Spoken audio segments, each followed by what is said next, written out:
الراحمین حضور سرور عالم شفیع اعظم صلی اللہ تعالی علیہ وآلہ وسلم کے دربار انور میں ہم سب ہدیہ الصلاۃ والسلام پیش کریں۔ الصلاۃ والسلام علیکہ یا سیدی یا رسول اللہ وعلی آلہ وصحابہ یا حبیب اللہ۔ حضرت پیران پیر پیر دستگیر روشن ضمیر غوث ثقلین سرکار سیدنا شیخ عبد القادر جیلانی حسنی حسینی بغدادی رضی اللہ تعالیٰ عنہ وارضہ کی یاد میں، چونکہ یہ ان کے عرس شریف کا مہینہ ہے ربیع الآخر، اسی وجہ سے اس 11ویں کو بڑی 11ویں کہتے ہیں کہ ربیع الآخر کی 11 تاریخ کو سرکار غوث پاک کا وصال شریف ہوا۔ ہم اللہ تبارک و تعالیٰ کے ولیوں کو مانتے ہیں، اور جب یہ لفظ بولا جاتا ہے تو پھر اس کی مزید وضاحت کی ضرورت پڑتی ہے کہ ہم کیا مانتے ہیں۔ تو ہم ان کو اللہ کا دوست مانتے ہیں۔ وہ الہ نہیں ہے، معبود نہیں ہے، مسجود نہیں ہے، اللہ کے دوست ہیں۔ اور اللہ کا دوست ہونا کتنے بڑے شرف کی بات ہے، آپ اس کا اندازہ اسی بات سے لگا لیجئے کہ کسی بھی دنیاوی اسٹیٹس پرسنالٹی رکھنے والے کا کوئی دوست ہو تو وہ اپنی اس دوستی پہ ناز کرتا ہے، فخر کرتا ہے۔ تو جن پاک ذاتوں کو رب کے دوست ہونے کا شرف حاصل ہے، ان کی شان و عظمت کا عالم کیا ہوگا۔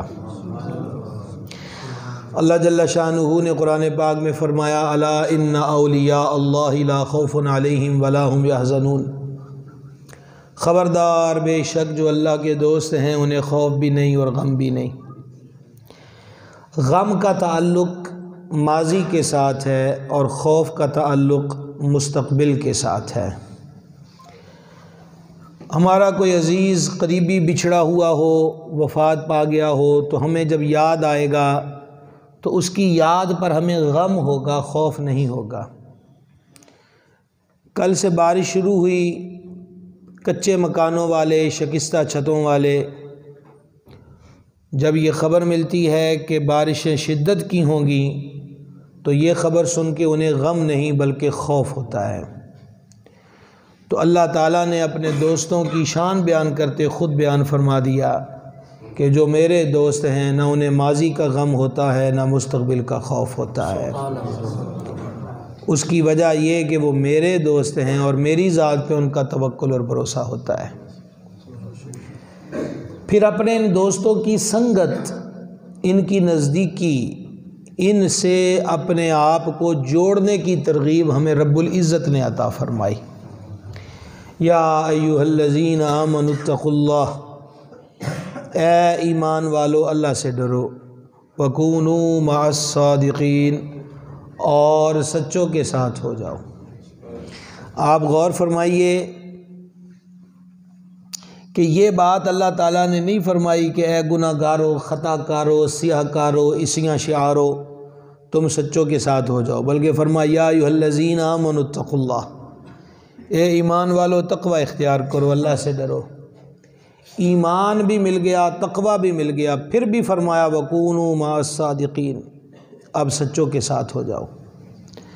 تو سچوں کے ساتھ ہونے سے کیا ملے گا؟ امام سخاوی رحمۃ اللہ علیہ نے مقاصد حسنہ میں ایک حدیث نقل کی، اور بھی ائمہ حدیث نے اس کو نقل کیا ہے۔ سید عالم علیہ الصلاۃ والتسلیم نے فرمایا، مفہوم حدیث پیش کر رہا ہوں، اپنے مردوں کو نیکوں کے پہلو میں دفن کرو۔ اور آسان کر لیں، اپنے مردوں کو نیکوں کے قریب دفن کرو، یعنی پہلے سے جہاں کوئی مرد صالح، کوئی نیک، کو برگزیدہ بندے کا مدفن ہو، تمہارا کوئی فرد فوت ہو جائے تو کوشش کرو اس کو اس کے پہلو میں دفن کرو۔ یہ حدیث بتا رہی ہے کہ حضور نے جو ارشاد فرمایا ہے یہ بے جا نہیں ہے، آخر اس کا کوئی تو فائدہ ہے۔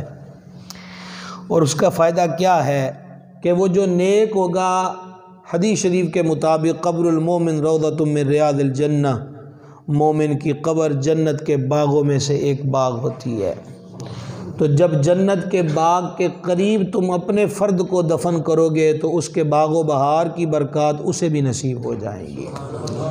تو جب اللہ والا قبر میں چلا جائے تو اس کے قریب قبر بنانے سے اتنا فائدہ ہے، تو جب اللہ والا زمین پر ہو تو تب اس کے قرب اور نزدیکی کی برکات کا عالم کیا ہوگا۔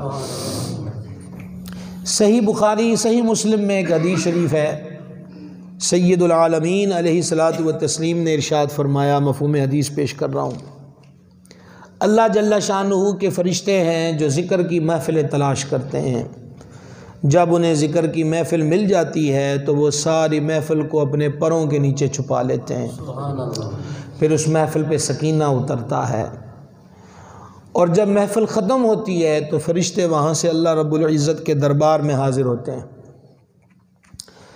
ظاہر و باطن کا جاننے والا ان فرشتوں سے جاننے کے باوجود فرماتا ہے، کدھر سے آئے ہو؟ مولا تیرے بندوں کے پاس سے۔ کیا کر رہے تھے میرے بندے؟ مولا تجھے یاد کر رہے تھے۔ اچھا انہوں نے مجھے دیکھا ہے؟ فرشتے کہتے ہیں مولا انہوں نے نہیں دیکھا، تو اگر وہ دیکھ لیتے تو الہی تیرے جلووں میں گم ہو کر تجھے زیادہ یاد کرتے۔ کیا مانگتے تھے میرے بندے؟ فرشتے کہتے ہیں وہ جنت کا سوال کر رہے تھے۔ انہوں نے جنت کو دیکھا ہے، مالک نہیں دیکھا، اگر دیکھ لیتے تو مولا زیادہ سوال کرتے، زیادہ آرزو رکھتے۔ اور کیا کہتے تھے میرے بندے؟ الہی وہ دوزخ سے پناہ مانگ رہے تھے، فرما انہوں نے دوزخ کو دیکھا ہے؟ نہیں دیکھا، اگر دیکھ لیتے تو مولا وہ زیادہ خوف و خشیت میں مبتلا ہو کر تیرے دربار میں جہنم سے پناہ مانگتے۔ اور کیا کہتے تھے؟ بس مولا دم بدم تجھے یاد کر رہے تھے۔ سید عالم علیہ الصلوۃ والتسلیم فرماتے ہیں، اللہ جل شانہ فرشتوں سے فرماتا ہے گواہ رہنا، جس محفل سے تم اٹھ کر آئے ہو میں نے سب کی بخشش فرما دی ہے۔ فرشتہ عرض کرتا ہے مالک وہاں تو ایک بندہ ایسا بھی آیا تھا جو تیری یاد کے لیے نہیں آیا، اس نے تو چند لوگوں کو بیٹھے ہوئے دیکھا اور اسے جستجو ہوئی کہ دیکھیں تو صحیح یہ کیا کر رہے ہیں، وہ تو انہیں دیکھنے کے لیے بیٹھ گیا، یا وہ کسی کو بلانے آیا تھا تو اس نے اس کا ہاتھ پکڑ کے بٹھا لیا کہ چل بیٹھ جا یار، تم ہی دو کڑیاں بیف اکٹھے چلیں گے، وہ تو اس لیے بیٹھا تھا تیری یاد کے لیے تو نہیں بیٹھا۔ وَكُونُوا مَعَ الصَّادِقِينَ کا فائدہ دیکھیے، اللہ تبارک و تعالی فرماتا ہے بیٹھا تو میری یاد والوں کے پاس تھا نا، تو جو میری یاد والوں کے پاس بیٹھ جائے وہ بدبخت اور محروم نہیں ہوتا، گواہ ہو جاؤ کہ میں نے اس کی بھی بخشش فرما دی۔ اسی صحیح بخاری کی پہلی حدیث ہے انما الاعمال بالنیات، سارے اعمال کا دار و مدار نیتوں پر ہے، بلکہ حدیث شریف میں فرمایا نیت المؤمن خیر من عملہ، مومن کی نیت اس کے عمل سے بہتر ہے۔ ایک بندہ نماز پڑھتا ہے لیکن اس کی نیت دکھلاوے کی ہے تو وہ اس کو الٹا گناہ ملے گا، اور ایک بندہ ٹوٹے پھوٹی حالت میں سجدے کرتا ہے پر نیت بندگی کی ہے، وہ بھی اللہ کے دربار میں قبول ہو جاتی ہے۔ آپ نے ابھی جو حدیث سنی اس میں ہے کہ مولا وہ تیری یاد کے لیے نہیں بیٹھا، وہ تو بیٹھے ہوئے بندوں کو دیکھ کر کہا کہ میں بھی دیکھوں یہ کیا کرتے ہیں، یہ کسی کو بلانے آئے، ذکر کی نیت سے نہیں بیٹھا، اس کی نیت ہی ذکر کی نہیں ہے، تو مالک کیا فرماتا ہے جو میری یاد والوں کے پاس بیٹھے بے نیتہ ہی کیوں نہ ہو محروم نہیں رہتا۔ معلوم ہوا اللہ والوں کا قرب، اللہ والوں کی سنگت، ان کی رفاقت اور ان کی محبت اتنی بڑی دولت ہے کہ محض ان کے قریب رہنے والا بخشا جاتا ہے، تو جو ان سے محبت کرے اس پر انعام کی بارش کا عالم کیا ہوگا۔ پھر یہ وہ نفوس قدسیہ ہیں جن کے نقش پا کی ہم تلاش کرتے ہیں اور اللہ سے عرض کرتے ہیں نماز کی حالت میں اہدنا الصراط المستقیم، ہمیں سیدھی راہ پہ چلا، صراط الذین انعمت علیہم، ان کا راستہ جن پر تیرا انعام ہوا۔ آپ غور کیجئے، ہم نماز کی حالت میں اللہ کے دربار میں اللہ کی بتائی ہوئی دعا مانگ رہے ہیں کہ مولا اپنے بندوں کے راستے پر ہمیں چلا دے۔ خود سوچئے کہ جن کا راستہ اتنا اہم ہے ان کی نسبت کتنی اہم ہوگی۔ لیکن یہاں ایک سوال پیدا ہوتا ہے، یہ کوئی محیر العقول ذاتیں ہیں، یہ کوئی لوگ جو ہیں اولیاء اللہ جن کو ہم کہتے ہیں یہ انسان نہیں تھے ہماری طرح؟ کیسی کیسی باتیں ان کی۔ حضور غوث اعظم محبوب سبحانی رضی اللہ تعالیٰ عنہ کی ذات کو دیکھیں، شیخ محقق نے مشکات کی شرح اشیاۃ اللمعات باب الکرامات کے شروع میں نقل کیا کہ سرکار کی امت کے ولی غوث اعظم وہ عظیم ہستی ہیں جن کی کرامات سب سے زیادہ ہیں۔ یہ وہ شخصیت ہیں جو مردہ دلوں کو زندگی بخش دیتے تھے، مریض ان کی برکت سے شفا پاتے تھے، حتیٰ کہ جتنی مدت محبوب سبحانی زاریات کے ساتھ بغداد میں رہے ہیں کسی کو مرگی کا مرض نہیں ہوا۔ سوال پیدا ہوتا ہے کہ یہ بھی تو انسان ہیں، ہم بھی 5 وقت کی نمازیں پڑھتے ہیں، یہ بھی پڑھتے ہیں، چلو یہ 2 رکعتیں زیادہ پڑھ لیتے ہوں گے، لیکن یہ کیا کنسپٹ ہے؟ ولی ہے، بڑی شان ہے، بڑی پاور ہے، یہ ہے وہ ہے۔ یاد رہے سارے انسان برابر نہیں ہوتے۔ اللہ فرماتا لا یستوی اصحاب النار و اصحاب الجنہ، جنت والے اور دوزخ والے برابر نہیں۔ حالانکہ جنت میں بھی انسان جائیں گے اور دوزخ میں بھی کون جائیں گے؟ انسان جائیں گے، لیکن یہ کسی مولوی کا فیصلہ نہیں۔ اللہ فرماتا لا یستوی، یہ برابر نہیں ہے۔ اور پھر خود ہی فرمایا اصحاب الجنت ہم الفائزون، جنت والے ہی کامیاب ہیں، جنت والے ہی کامیاب ہیں۔ ایک اور مقام پہ اس کریم نے ارشاد فرمایا بسم اللہ الرحمن الرحیم والعصر، قسم ہے حبیب تیرے زمانے کی، ان الانسان لفی خسر، بے شک انسان گھاٹے میں ہیں۔ یہیں پر بات رک جاتی تو وہم پیدا ہو سکتا تھا کہ سارے انسان گھاٹے میں ہیں، نمازی بھی گھاٹے میں ہیں، بے نمازی بھی گھاٹے میں ہیں، روزے رکھنے والے بھی خسارے میں ہیں، نہ رکھنے والے بھی خسارے میں، نیک بھی خسارے میں ہیں، گناہ گار بھی خسارے میں ہیں۔ لیکن اللہ جل شانہ نے وہ پنجابی کا لفظ ونڈ کر دی، تخصیص بیان فرما دی، الا الذین آمنوا وعملوا الصالحات، مگر وہ جو ایمان لائے اور جنہوں نے نیک کام کیے۔ دیکھیں تقسیم بندے نہیں کر رہے، مولا خود اس تقسیم کو واضح فرما رہا ہے۔ حتیٰ کہ سورہ حدید میں فرما لا یستوی منکم، اب یہ خطاب عامت الناس سے نہیں ہے، خاص صحابہ کرام علیہم رضوان سے۔ آپ کو میری باتوں کی سمجھ آ رہی ہے؟ وہ تھوڑا تھوڑا بول کے بتا دیجئے گا۔ یقیناً آپ بہت تھکے ہوں گے، آپ نے جمعہ پڑھا ہے، پر میں جمعے کی 30 تقریر کرنا ہوں اور مجھے بھی 3 تقریریں اور کرنا ہے، تو یقیناً آپ اتنے تھکے ہوئے ہیں کہ آپ بتا نہیں سکتے کہ آپ کتنے تھکے ہوئے ہیں۔ توجہ ہے آپ حضرات کی؟ وہ نفوس قدسیہ جنہیں صحابہ کرام کہا جاتا ہے، وہ مبارک جماعت جن کو نبی پاک علیہ السلام نے ہدایت کے روشن ستارے فرمایا، وہ پاکیزہ لوگ جو جنتی ہیں، فرما خوشخبری اس کے لیے جس نے مجھے دیکھا، خوشخبری اس کے لیے جس نے میرے دیکھنے والے کو دیکھا۔ اللہ تعالیٰ ان سے فرماتا ہے لا یستوی منکم، تم برابر نہیں ہو۔ کون کون؟ ایک کیٹیگری ہے فتح مکہ سے پہلے ایمان لانے والے، فتح مکہ سے پہلے اللہ کی راہ میں خرچ کرنے والے، فتح مکہ سے پہلے اللہ کی راہ میں جہاد کرنے والے، اور دوسری کیٹیگری ہے فتح مکہ کے بعد کلمہ پڑھنے والے، فتح مکہ کے بعد قتال کرنے والے، اور فتح مکہ کے بعد اللہ کی راہ میں مال خرچنے والے۔ دونوں ادوار میں بڑا فرق تھا۔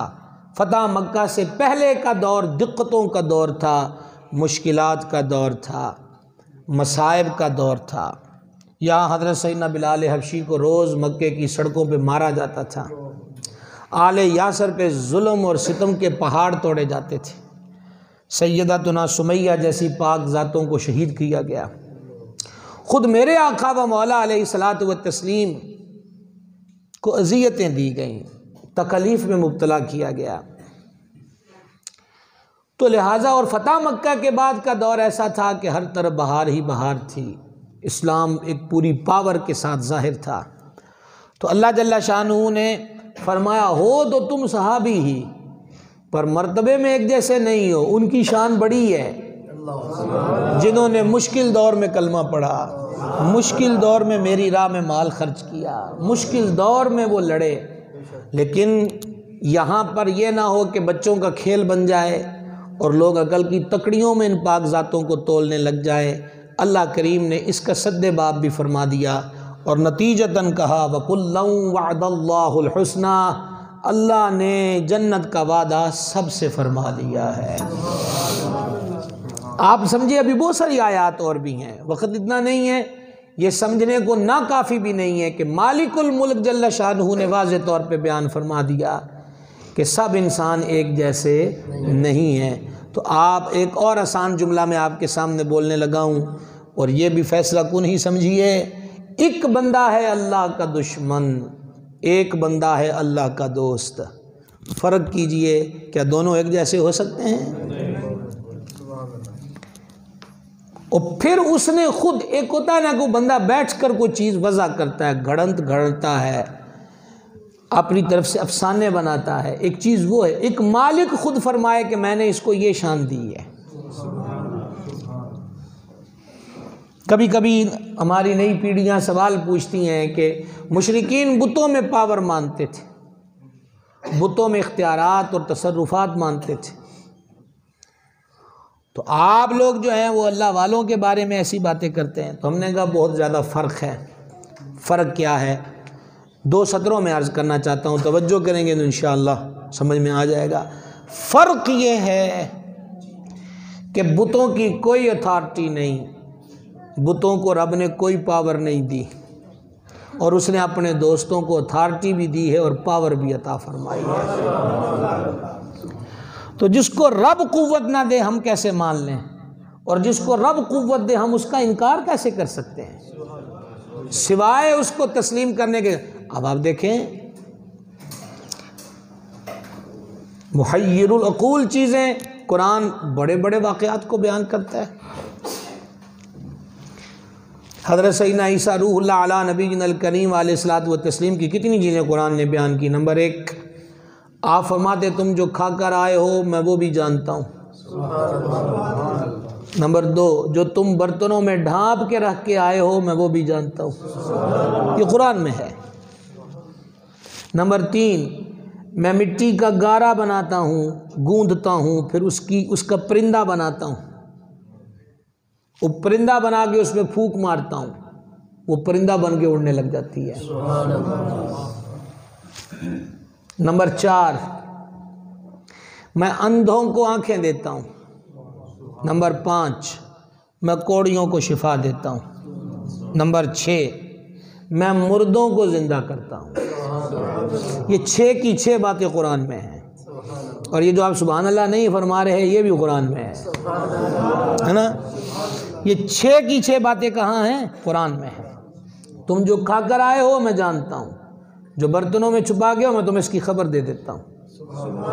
میں مٹی سے پرندے کی مورت بنا کے پھونک مارتا ہوں، وہ پرندہ بن کے اڑنے لگ جاتی ہے. میں اندھوں کو آنکھیں دیتا ہوں، میں کوڑیوں کو شفا دیتا ہوں، میں مردوں کو زندہ کرتا ہوں. اور ان 6 باتوں پر جو تگڑی ترین بات ہے وہ بات یہ ہے اللہ کے حکم سے. سبحان اللہ الکریم، سبحان اللہ العظیم. کس کے حکم سے؟ اللہ کے حکم سے. یعنی کہ کتنی بڑی باتیں ہیں یہ. میں سب کر سکتا ہوں، کرتا ہوں، پر کیسے؟ پھر یہی قرآن بیان فرماتا ہے. سیدنا ابراہیم علیہ نبینا الکریم علیہ الصلوۃ والتسلیم نے جب قوم میلے پر گئی تو آپ نے کلاڑا پکڑا اور بت خانے میں تشریف لے گئے. تو وہ کھانے دانے بنا کے رکھ کے جاتے تھے بتوں کے آگے، اور پھر واپس آ کر اٹھا کے مزے سے کھاتے تھے. تو سیدنا ابراہیم علیہ السلام بت خانے میں تشریف لائے اور فرمانے لگے اتنے لذیذ کھانے تمہارے سامنے پڑے ہیں، کھاتے کیوں نہیں ہو؟ ہاں، اعلیٰ درجے کے پکوان ہیں، رکھے ہوئے ہیں، لوگ بیچارے اتنی محنت سے پکائے ہوئے، کھاتے کیوں نہیں ہو؟ وہ نہ بولے، نہ انہوں نے بولنا تھا. تو آپ نے وہ کلہاڑا اٹھایا اور فرمایا میں تمہارا علاج کرنے لگا ہوں، بچا سکتے ہو تو بچاؤ. اب بھی نہیں بولنا تھا، نہ بولے. کسی کا بازو کاٹا، کسی کی ناک کاٹی، کسی کا کان کاٹا، کسی کا دھڑ سے سر جدا کر دیا، کسی کی ٹانگیں توڑ دیں، اور جو سب سے بڑا بت تھا اس کو کچھ نہ کہا، اس کے کاندھے پر وہ کلہڑا رکھ دیا۔ اب وہ لوگ واپس بت خانے میں آئے اور انہوں نے اپنے جھوٹے خداؤں کی یہ مرمت دیکھی تو سیخ پا ہو گئے، کس کی جرت ہوئی ہمارے خداؤں سے یہ ناروا سلوک برتنے کی؟ تو کسی بتانے والے نے بتایا وہ جو ابراہیم ہے نا وہی رہ گیا تھا نا، میں نہیں جانا توڑے نال، وہی ہمارے بتوں کے بارے میں ایسی باتیں کرتا ہے۔ تو سیدنا ابراہیم علیہ الصلوۃ والتسلیم کو طلب کیا گیا، آپ جلوہ گر ہوئے، ابراہیم تم نے ہمارے خداؤں کے ساتھ یہ کیا ہے۔ آپ نے فرمایا کہ آلہ قتل کہاں سے برآمد ہوا ہے؟ بولے بڑے خدا کے کندھے پر ہے۔ تو فرمایا اس سے پوچھو، اس سے پوچھو کہ کس نے ان کا یہ حال کیا ہے، جس سے کلاڑا برآمد ہوا ہے اس سے پوچھو، ابراہیم سے پوچھتے ہو؟ تو ان کے منہ سے کیا نکلا؟ بھرے مجمع میں ساری محنت جو تھی وہ آج ٹھکانے لگی۔ ایک بندے نے کہا ابراہیم تو جانتا ہے ہمارے خدا نہ سنتے ہیں نہ بولتے ہیں۔ تو فرمایا تمہاری مت ماری گئی ہے کہ تم ان کو پوچھتے ہو جو نہ سنتے ہیں نہ دیکھتے ہیں، آؤ میرے رب کی طرف جو میرا اور تمہارا خالق ہے۔ یہی قرآن بیان کر رہا ہے بت بول نہیں سکتے، یہی قرآن بیان کر رہا ہے کہ روح اللہ مردوں کو زندہ کر رہے ہیں۔ یہ فرق مولانا کا بنایا ہوا نہیں ہے، یہ فرق مولا نے بیان فرمایا ہے کہ بتوں کے پلے جو من دون اللہ ہیں ان کے پاس کچھ نہیں ہے، اور جو اولیاء اللہ ہیں ان کے پاس سب کچھ ہے، کیونکہ وہ اللہ کے دوست ہیں۔ نعرہ تکبیر، نعرہ رسالت، نعرہ حیدری، نعرہ غوثیہ۔ تو مفسرین کرام رحمہم اللہ علیہم نے نقل کیا کہ سیدنا عیسیٰ روح اللہ علی نبینا الکریم وعلیہ الصلوۃ والتسلیم کے دربار میں 60 ہزار 70 ہزار مریض ایک دن میں جمع ہوتے تھے، اور مریضوں کی کیٹاگری دیکھیں ایک ہوتا ہے نبینا، ایک ہوتا ہے مادرزاد نبینا، ایک وہ پیدائشی نبینا ہوتا ہے کہ آپ کو، میں نے کئی بندوں کو دیکھا، آپ میں سے بھی کئیوں نے شاید دیکھا ہوگا کہ جن کی آنکھوں کی جگہ صرف گوشت ہوتا ہے، سرے سے اس کے بیچ میں کوئی پتلی، کوئی سپیدی، کوئی چیز نہیں ہوتی۔ حضرت عیسیٰ علیہ السلام ایسے اندھوں کو کہ جن کی آنکھوں کی جگہ صرف کھڈے پڑے ہوئے ہیں اور گوشت ہے، ایسوں کو آنکھیں دیتے تھے۔ سبحان اللہ الکریم، کتنی بڑی بات۔ ایک ہے نا آنکھ ہے، بینائی چلی گئی، پھونک ماری ٹھیک ہو گیا، ایک ہے کہ سرے سے ہی آنکھ کا کوئی ساز و سامان ہی نہیں ہے، اور روح اللہ کی نگاہ فیض سے پتلیاں بھی بن رہی ہیں، آنکھ کے حلقے بھی بن رہے ہیں، اور پھر ان میں نور بھی آ رہا ہے۔ اور پھر دوسرا مرض کیا تھا؟ کوڑ، جزام۔ اطباء اس دور میں عاجز تھے کوڑ کی دوا سے، تو کہتے تھے بھائی اس کا علاج، ابھی اس کی تشخیص، مرض کی تشخیص تو ہوئی ہے، علاج بارے میں ہم کسی نتیجے پر نہیں پہنچے۔ تو ایسے دھتکارے ہوئے مریض بھی روح اللہ کی خدمت میں آ رہے ہیں۔ اور تیسرا مرض وہ ہے جس کے لیے سید عالم علیہ الصلوۃ والسلام نے فرمایا اللہ نے ہر مرض کی دوا و شفا اتاری سوائے 2 مرضوں کے، ایک بڑھاپا، ایک موت۔ ایک بیوہ عمر رسیدہ عورت کے جوان سالہ بیٹے کا جنازہ جا رہا ہے،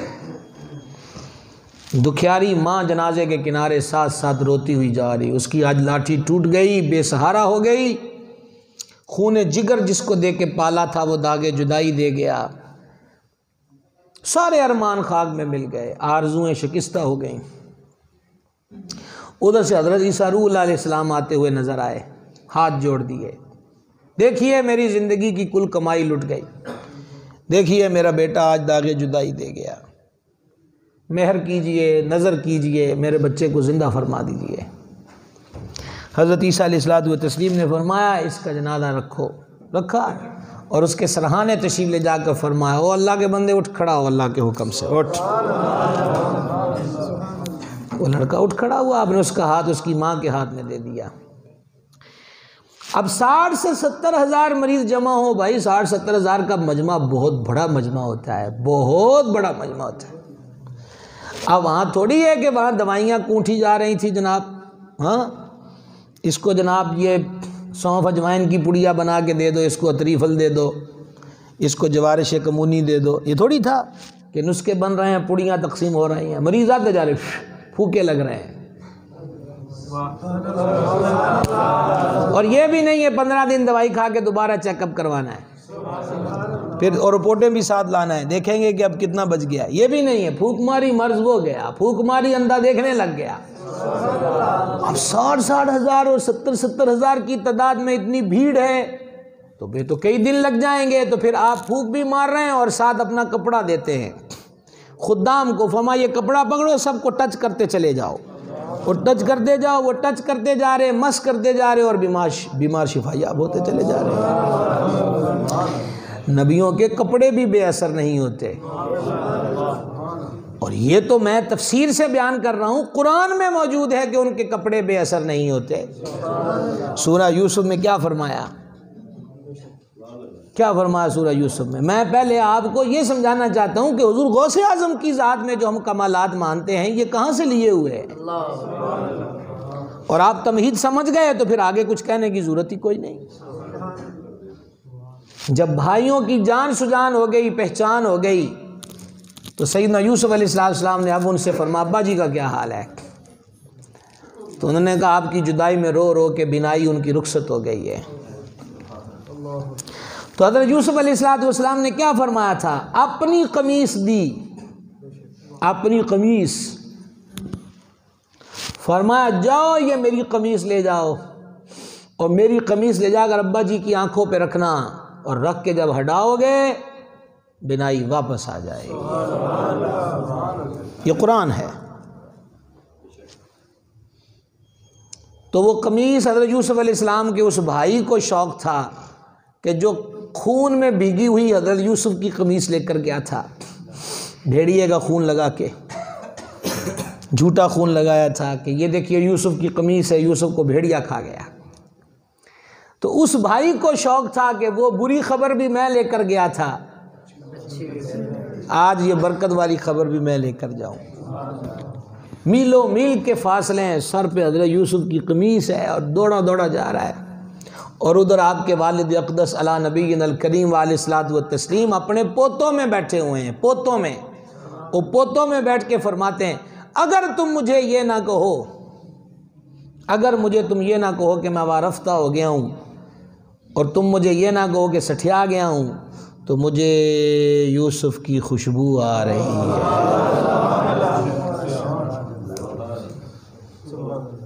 مجھے یوسف کی، ابھی قمیص چلی ہے مصر سے، مجھے یوسف کی خوشبو آ رہی ہے۔ تو صاحبزاد پوتوں نے یہی کہا ابا حضور آپ کیا کرتے ہیں، آپ تو حضرت یوسف کی محبت میں اتنے گم ہو گئے ہیں، وارفتہ ہو گئے ہیں آپ۔ کہا تم کچھ بھی کہو، مجھے تو یوسف کی خوشبو آ رہی۔ اب بیٹا دوڑا دوڑا آیا، ابا جی مبارک ہو، کیا ہے یوسف زندہ ہے؟ اور پھر قمیص رکھی، آنکھوں پر ہٹائی تو بینائی واپس پلٹ آئی۔ تو فرمایا میں نہ تم سے کہتا تھا میرے رب کی بڑی شانیں ہیں، میرے رب کی بڑی شانیں ہیں۔ تو یہ دیکھیں یہ ساری چیزیں قرآن بیان فرما رہا ہے، اور یہ تو یہ ہے، قرآن نے ایک اور چیز بیان فرمائی۔ سیدنا موسیٰ علیہ الصلوۃ والتسلیم طور پر تشریف لے گئے، 40 دن کا قیام تھا، اور پیچھے سامری نے اپنی حرکت دکھائی کہ سارا سونا جمع کر کے پگھلا کے ایک بچڑا بنایا، بچڑے کی شیپ بنائی، کیونکہ بنی اسرائیل سے پہلے پچھلا دور میں گائے کے پجاری رہ چکے تھے۔ تو اس نے وہ بچڑا بنایا، اور بچڑا بنا کر نہ اس کے منہ میں کوئی چیز ڈالی، تو وہ بچڑا بولنے لگ گیا۔ اب تو الیکٹرانک کھلونے ہیں، کوئی تعجب کی بات نہیں، لیکن اتنے سالوں پہلے پگھلے ہوئے سونے سے بچڑے کا بولنا سب کو اچنبھے میں ڈال رہا تھا، حیرت کی بات ہے۔ ایک ٹائم تھا کہ ہم سنتے تھے کہ ہم نے تو پی ٹی سی ایل کا دور دیکھا ہے نا، اس سے پیچھے وہ جو تار کا دور تھا وہ میں نے نہیں دیکھا، تو کہتے تھے جناب کہ اب تار کے بغیر بھی فون آ رہا ہے، تو تار کے بغیر فون پہ موبائل آ گیا۔ اچھا موبائل آیا تو پھر اگلی خبر سنتے تھے کہ کہندے نے ہونے انجدہ ہونا ہے کام کہ دونوں ایک دوجے نو ویکھن گے بھاویں کتے بھی ہون۔ ہماری عقل نہیں مانتی تھی کہ یہ کیسے ہو سکتا ہے، یہ کیسے ہو سکتا ہے کہ تار بھی نہ ہو کہ اس کے ساتھ اور جناب کوئی ہو دے، وہ جہاں مرضی بیٹھا ہو، ایک پہاڑوں میں ہو ایک صحرا میں ہو، تو وہ سامنے ایک دوسرے کو دیکھ کے بات کریں گے۔ لو جناب ہماری جیبوں میں وہ پرزے بھی آ گئے، سمجھ رہے بات کو آپ؟ تو بات یہ ہے کہ یہ بھی کل کی بات محسوس ہوتی ہے۔ تو اس دور میں ایک بے جان بچھڑے کا بولنا بڑی تعجب کی بات تھی، اور پھر اس نے اپنی جناب بکا بک کی، اس نے کہا کہ یہ دیکھو یہ ہے تمہارا خدا جو تمہارے سامنے بول رہا ہے۔ موسیٰ علیہ السلام تو ان دیکھے خدا کی باتیں کرتا ہے، پتہ نہیں وہ خدا کیا ہے، خدا تو یہ دیکھو تمہارے سامنے بول رہا۔ اب بڑے لوگ مرتد ہو گئے۔ سیدنا موسیٰ کلیم اللہ علیہ نبینا علیہ الصلوۃ والتسلیم واپس تشریف لائے، تو آپ نے سامری سے فرمایا بتا تو نے یہ کیا کیا ہے، یہ بچڑے کو تو نے بلایا کیسے ہے؟ اس نے کہا جی میں نے ایک دن آپ کی خدمت میں جبریل امین کو گھوڑے پہ بیٹھے ہوئے آتے دیکھا، تو جبریل علیہ السلام کا گھوڑا جب چٹیل جگہ پہ، ہمارے پنجاب میں کہتے پدری جگہ، صاف ستھری جہاں کوئی سبزہ نہیں، وہاں بھی جبریل پاک کے گھوڑے کا قدم لگتا تھا تو وہاں سے سبزہ اگتا تھا۔ تو اس نے کہا کہ میں چونکہ جادوگر ہوں تو میرے دماغ نے مجھے مشورہ دیا کہ یہ مٹی سنبھالنی چاہیے، اس مٹی سے جو چاہے وہ کام لیا جا سکتا ہے۔ تو پھر میں نے من اثر الرسول، وہ جو آپ کے پاس آنے والا تھا اس کے گھوڑے کے سم سے لگی ہوئی مٹی کی مٹھی بھر لی، وہی میں چٹکی کے دے منہ وچ پائی ہے، یہ بولنے لگ گیا۔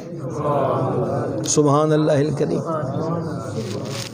ایک واقعہ بھی میں نے آپ کو فیس بک شریف کا نہیں سنایا کہ آپ سبحان اللہ نہ کہیں، سمجھ رہے آپ بات کو؟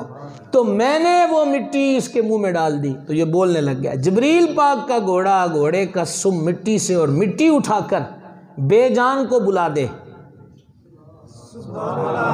غور کیا میں نے کیا کہا آپ سے؟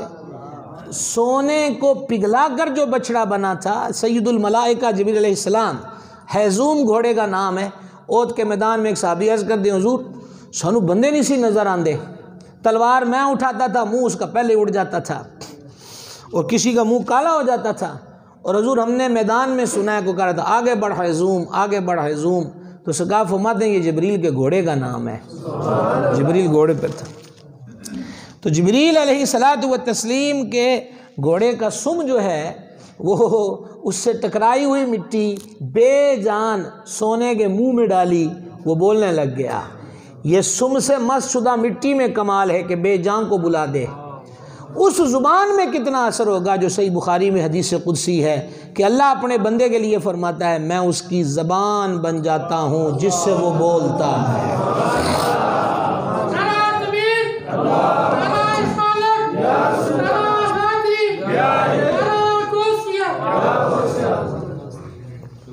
کتنا اثر ہوگا، میں اس کی زبان بن جاتا ہوں۔ وہاں تو نہیں فرمایا بات وہ گھوڑے کے سم سے ٹکرائی ہوئی مٹی ہے، یہاں ولی کے لیے فرمایا کہ میں اس کی زبان بن جاتا ہوں جس سے وہ، یہ کیسے ہوتا ہے؟ میں اس کی، یہ حدیث قدسی ہے بخاری شریف میں ہے، میں اس کے ہاتھ بن جاتا ہوں جس سے پکڑتا ہے، آنکھ بن جاتا ہوں جس سے دیکھتا ہے، زبان بن جاتا ہوں جس سے بولتا ہے، کان بن جاتا ہوں جس سے سنتا ہے، پھر جو مجھ سے مانگے میں رد نہیں کرتا۔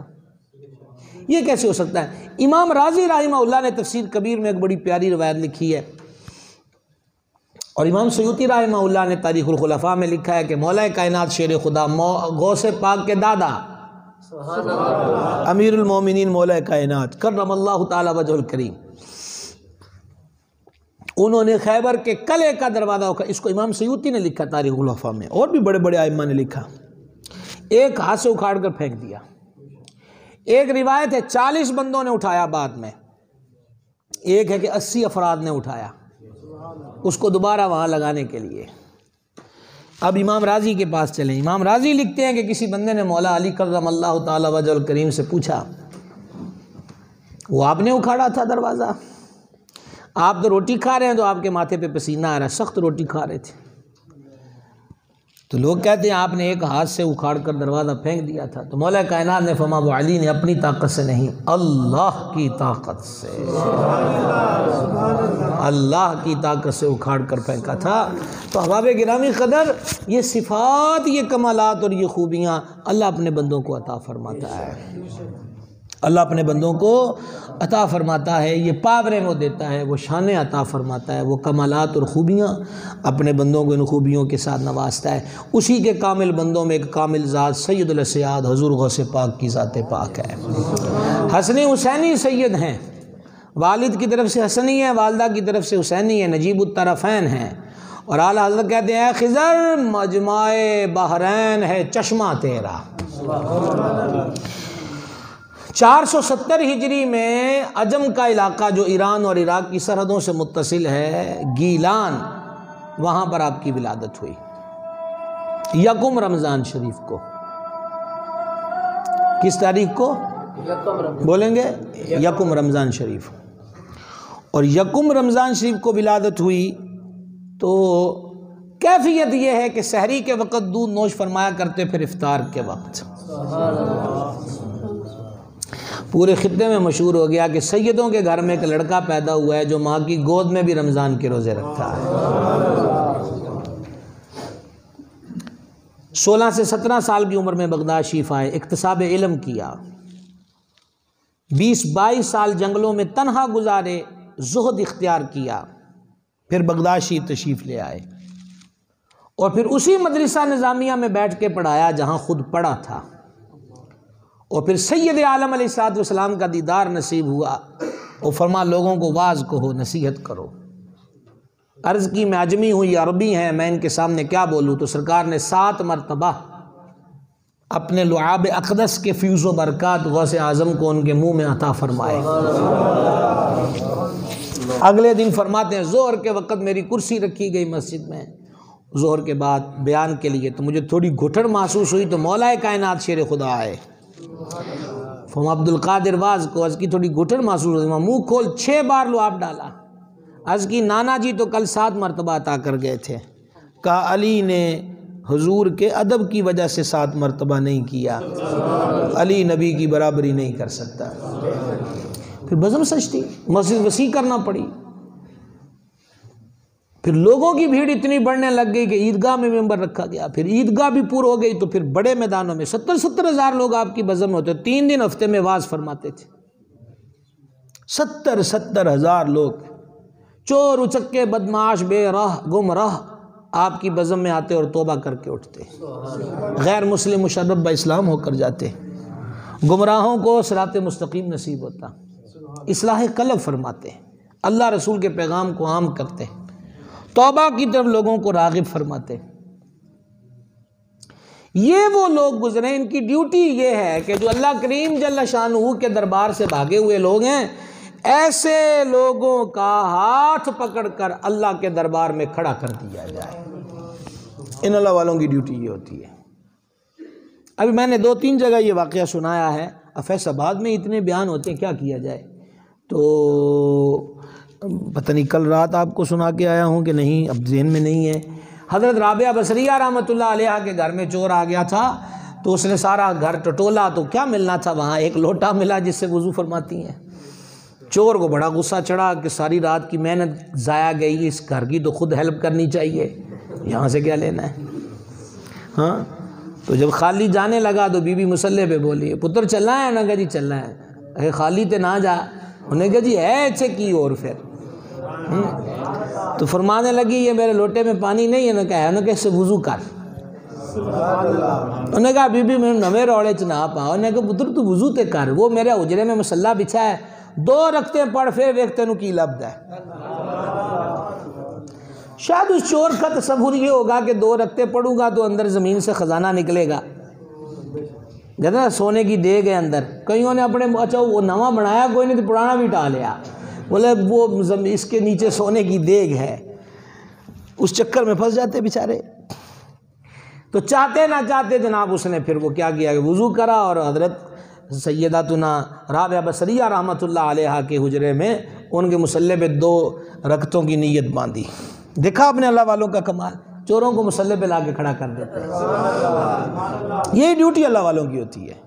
باقی آپ جو سوشل میڈیا پہ دیکھ رہے ہیں، باقی جو آپ تشہیریں دیکھ رہے ہیں کہ اچکے بدمعاش آوارہ منش لوگ مختلف روپ دھار کے لوٹ لٹیا کر رہے ہیں، ایسے کو ہم ولی نہیں مانتے. ہمارا ولی تو غوث اعظم ہے، ہمارے مرشد تو داتا صاحب ہیں، ہمارا بابا تو بابا فرید ہے. یہ وہ لوگ ہیں جو خود اللہ رب العزت کی خالص عبادت میں ہمہ وقت مصروف رہے اور ہر آنے والے کو رب کے راستے پہ چلا دیا. اللہ والوں کی ڈیوٹی یہ ہوتی ہے، باقی تو کوئی کام نہیں. باقی پھر ہمارے اپنے چسکے مسکے بھی ہیں، کچھ ہم بھی تھوڑا زیادہ چھلانگیں لگاتے ہیں اور زیادہ محل العقول چیزیں دیکھنے کا شوق ہوتا ہے. وہ زیادہ تو ہم سوچتے ہیں کہ جناب بندہ ہو جائے لبے جڑا تلی تے سروں جما دے، اس روڑے جی مر جاندے ہیں. تو تلی پہ سروں جماتے پھر وہ جادوگروں کے اور عاملین کے اور تعویذ گنڈا کرنے والوں کے ہتھے چڑھ جاتے ہیں. پھر فرق نہیں کر پاتے کہ ولی میں اور فٹ پاتھ پہ بیٹھے ہوئے پامسٹر میں کیا فرق ہے. بڑا فرق. یہ دیکھیں آپ کو فرق بتانے لگا ہوں. وہ جب مصلی پہ وہ کھڑا ہو گیا نا چور اللہ اکبر، تو رابعہ بصریہ رحمۃ اللہ علیہ نے ہاتھ اٹھا دیا. آپ ان کی دعا دیکھیے کیا تھی، کیا بات ہے. ہاتھ اٹھا کر کہا مولا یہ میرے گھر میں آیا تھا، کچھ نہیں ملا، اب میں نے اسے تیرے گھر بھیجا ہے. کیا بات ہے جناب، کیا بات ہے جناب. اب میں نے اسے تیرے گھر بھیجا ہے. ان تیرے بوئے تو خالی آیا تھے، گل بڑھنی کوئی نہیں، سواد نہیں رہنا، مزہ نہیں رہنا. تو بس اللہ کی ولیہ کی دعا تھی، اثر کا تیر بن کے لگی. وہ 2 رکعتیں نیت باندھی ہوئی ہے. اس نے تو کہا تھا فٹوفٹ پڑھیں گے پھر دیکھیں گے حجرے سے کیا برآمد ہوتا ہے. تو اب وہ فٹافٹ کیا ہو جناب، پھر اس کی دعا ہو، اگیوں پہ دروازہ کھل جائے. ہاں روایات میں ہے نا، بندے تجھے پتا ہو کہ تو نماز میں کس سے باتیں کر رہا ہے تو تیرا دل نماز سے باہر آنے کو ہی نہ کرے، کہ تیریاں گلاں کے دن روندیاں پئی ہیں. تو وہ جناب 2 رکعتیں بھی آپ کہیے وقت تہجد تک چلی گئی. اور جب بی بی صبح تہجد کے وقت حجرے میں داخل ہوئی تو وہ چور اپنے آپ کو ڈانٹ رہا تھا، زجر کر رہا تھا. تجھے شرم نہیں آتی؟ اپنے آپ سے کہہ رہا تھا، شرم نہیں آتی؟ ابھی بھی توبہ کا وقت نہیں آیا. رب کی زمین پہ رہ کے نافرمانیاں کرتا ہے، اس کے بندوں کو لوٹتا ہے، دکھ دیتا ہے. وہ تینوں شرم نہیں آندی؟ بی بی سمجھ گئی کہ شاید اب گئی ہے. ہاں اور پھر انہوں نے دروازے پہ کھڑے کھڑے کہا پتر کو شاید لبی ہے کہ کوئی نہیں. کہا بی بی تیرا گھر واسدار ہے، تیرے گھر سے جو آج ملا ہے کبھی کسی کے گھر سے نہیں ملا. ایک بھولے بھٹکے ہوئے کو رب کا راستہ مل گیا ہے، اس کی بارگاہ کا قرب مل گیا ہے، نزدیکی مل گئی. یہ ہے اللہ والوں کا کام. یہ کن کا کام ہے؟ حضور محبوب سبحانی رحمۃ اللہ علیہ نے ایک دن ارشاد فرمایا، بہجت الاسرار شریف میں ہے، فرما میرا پھر دل چاہتا ہے کہ میں جنگلوں کا رخ کروں، لیکن میرے اللہ جل شانہ نے میری ذات کے ساتھ لوگوں کی ہدایت کا سلسلہ جوڑ دیا ہے. آج کے دن تک 1,00,000 بندہ میرے ہاتھ پہ توبہ کر چکا ہے اور 500 غیر مسلم افراد کلمہ پڑھ کے مشرب اسلام ہو چکے ہیں. لاکھوں لاکھ لوگ آپ کے دست حق پرست پر تائب ہوئے. لاکھوں لاکھ لوگ جو ہیں وہ صراط مستقیم پر گامزن ہوئے. اور محبوب سبحانی رحمہ اللہ کی اصلاح اور تربیت صرف مسجد تک محدود نہیں رہی. آپ کے جاہ و جلال کے اثرات بادشاہ کے تخت پر بھی مرتب ہوتے تھے. اگر آپ کو معلوم ہوتا کہ بادشاہ وقت نے غلطی کری ہے، اس کے محل میں خلاف شرع حرکت ہوئی ہے، اس کے سپاہی شراب بناتے یا بیچتے یا لے جاتے پکڑے گئے ہیں، یا اس کے وزراء نے خلاف شرع کو کام کیا، تو آپ جلال میں آ جاتے اور بادشاہ کے نام خط لکھتے اور اس خط میں پہلی سطر یہ ہوتی، عبد القادر جیلانی تمہیں حکم دیتا ہے.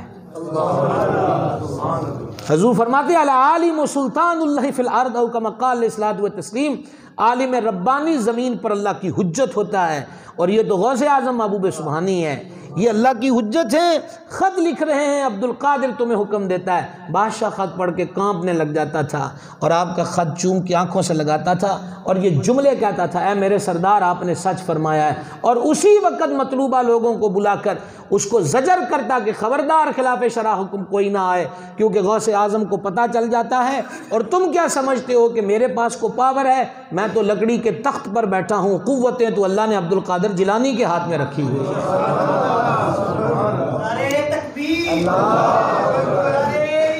تو ٹائم ہو گیا عشاء کا، عشاء کا ٹائم ہو گیا۔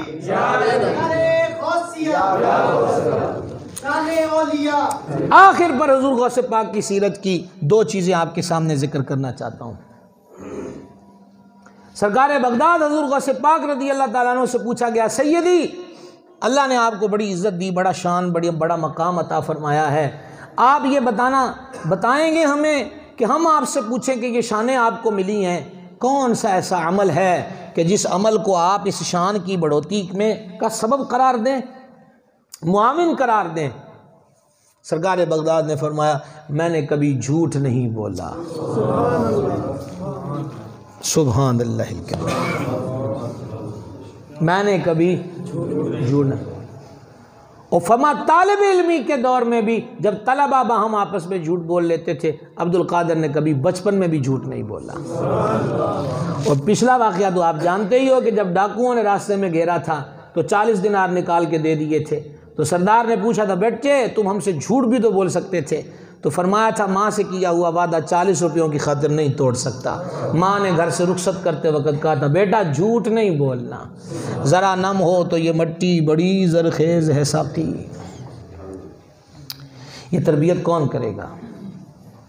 یہ ماں باپ کی ذمہ داری ہے، ساری ذمہ داری مسجد کے مولانا کی نہیں ہے۔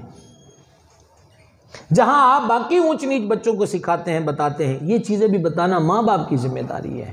ماں کی گود، باپ کی گود پہلی درسگاہ ہے، اور کتنے افسوس کی بات ہے کہ دین کی تعلیم کے فروغ کے لیے یہ جو گھروں کی درسگاہیں تھیں، کتنی درسگاہیں جن کو تالے لگ گئے اور سمجھنے سمجھانے کا سلسلہ موقوف ہو گیا۔ جب سمجھایا جاتا تھا تو حالات یہ ہوتے تھے جو آپ کے سامنے ہیں۔ حضور گنج شکر سے ان کی والدہ فرماتی، فرید نماز پڑھیا کر۔ انہوں نے کہا ماں نماز پڑھن نال کی ہوندا؟ انہوں نے کہا اللہ شکر دیاں پوڑیاں دیندا ہے۔ ہاں تو وہ انہوں نے شکر کی پوڑیاں مصلے کے کونے کے نیچے رکھ دینی، بابا صاحب نے نماز پڑھنی، بچپنا ہے تو کونا ہٹانا تو شکر ملنی، مزے مزے سے کھانا، اگلی نماز میں پھر آ جانا۔ تو ایک دن شکر کی پوڑیاں رکھنا بھول گئیں، تو جب بھول گئیں بابا صاحب نے حسب معمول اللہ اکبر تو ہاتھ اٹھا کر کہا، مولا انہیں دن دے تیری ڈیوٹی دیتی ہے، آج بھول گئی ہیں، تو جانے دے ان فرید جانے۔ تو پھر مسلے کا کونا ہٹایا تو شکر کی پوڑیاں پھر موجود ہے۔ بچوں کو اسکول کی تعلیم کے لیے جس طرح ہم تیار کرتے ہیں، اگر تمہارے نمبر اچھے آئے تو تمہیں یہ لے کر دوں گا، وہ لے کر دوں گا، وہاں لے جائیں گے، اس پارک میں لے جائیں گے، ایک تھوڑی سی بڑھوتی کر لیجئے کہ اگر تم 5 نمازیں شروع کر دو گے تو تمہیں یہ لے کر دوں گا۔ ہاں اگر تم روز 5 آیتیں قرآن کی پڑھا کرو گے تو تمہیں آئس کریم دیں گے۔ چلے اب تو ٹھنڈی ہے، آئس کریم تو نہ نام لے، ہاں کوئی اور چیز کا نام لے لیں جو اس کی فیورٹ ہے، یہ کھلائیں گے، وہ کھلائیں گے، یہ کھلائیں گے، وہ کھلائیں گے۔ وہاں اس نے اسکول پڑھا، کسی اچھی جاب پہ چلا جائے گا، عہدے پر چلا جائے گا، یہاں 5 وقت کا نمازی بن گیا، اس کی قبر بھی روشن ہو جائے گی، آپ کی قبر بھی روشن ہو جائے گی، نجات کا سبب بن سکتا ہے۔ تو اپنی اس فہرست میں ان امور خیر کو شامل کیجئے، تربیت کیجئے۔ چراغ جلائیے، اندھیرا بڑا ہو چکا ہے۔ شاعر نے بڑی پیاری بات کہی تھی، وہ جن کی ہوتے ہیں آستینوں میں ید بیضا، انہیں کہیں سے ڈھونڈ کے لاؤ، بڑا اندھیرا ہے۔ اندھیرا تو بڑا پھیل چکا ہے، اس اندھیرے کو دور کرنے کے لیے ہر ایک کو ایک ایک دیپ جلانے کی ضرورت ہے۔ اپنے اپنے گھر سے ایک ایک چراغ کا اضافہ کیجئے تاکہ معاشرہ روشن ہو جائے، ظلمتیں مٹ جائیں اور ہر طرف انوار کی بارش شروع ہو جائے۔ میں نے 2 باتوں کا وعدہ کیا تھا، ایک میں نے عرض کر دی، فرمایا نے کبھی جھوٹ نہیں بولا۔ اعلیٰ حضرت سیدی شاہ امام احمد رضا قادری محدث بریلوی رحمہ اللہ، آپ فتاوی شریف میں ایک جگہ نقل کرتے ہیں کہ جھوٹ گھروں کو ویران کر دیتا ہے۔ رزق میں کمی، آپس کے اندر افتراق، انتشار، آپس کے اندر حسن اخلاق کا نہ رہنا، حسن سلوک کا نہ رہنا، کہیں ڈھونڈیے۔ ایسا تو نہیں ہو رہا کہ بات بات پہ جھوٹ چل رہا ہے، کاروبار ٹھپ ہو جاتے ہیں، بے برکتی کا سامنا کرنا پڑتا ہے، جھوٹ بربادیوں کا سامان لے کے آتا ہے۔ اللہ ہمیں بچا لے اور سچ کی توفیق عطا فرمائے۔ دوسری بات، حضور غوث اعظم محبوب سبحانی رحمہ اللہ فرماتے ہیں، میں نے نیک عملوں کی لسٹیں نکالی، سرچ شروع کی، تفتیش شروع کی، تحقیق شروع کی کہ نیکیاں ان گنت ہیں، ان گنت ہیں، ان گنت ہیں، اچھے کام بے شمار ہیں، پر کون سا ایسا کام ہے جو جلد اللہ کے نزدیک کر دیتا ہے؟ تو فرما مجھے 2 کام نظر آئے، ایک بھوکوں کو کھانا کھلانا اور دوسرا حسن اخلاق۔ تو لہٰذا بھوکے کو جو کھانا کھلانا، اور آپ خود فرماتے ہیں اگر ساری دنیا کا سیم و زر سونا چاندی لا کے میرے پاس ڈھیر کر دیا جائے تو عبدالقادر ایک کام کرے گا، بھوکوں کو کھانا کھلائے گا۔